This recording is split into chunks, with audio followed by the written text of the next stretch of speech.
அஸ்ஸலாமு அலைக்கும். Hi friends, இன்றைக்கி பார்த்தீங்கன்னா ஒரு சூப்பரான பருப்பு ரசம் ரெசிபி தான் செய்ய போகிறோம். ரொம்ப டேஸ்ட்டாக இருக்குங்க. வாங்க வீடியோக்குள்ளே போகலாம்.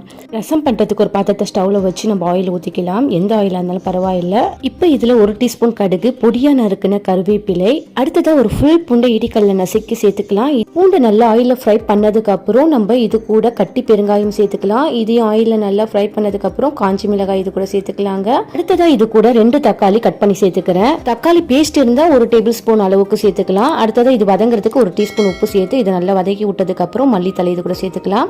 அடுத்ததா துவரம் பருப்பு ஒரு 50 கிராம் அளவுக்கு வேக வச்சு இது கூட சேர்த்துக்கிறேன். ஒரு 1/2 டீஸ்பூன் மஞ்சத்தூள் சேர்த்துக்கலாம். அடுத்ததா ஒரு பெரிய நெல்லிக்காய் சைஸ் புளியை கரைச்சி இது கூட சேர்த்துக்கலாம்.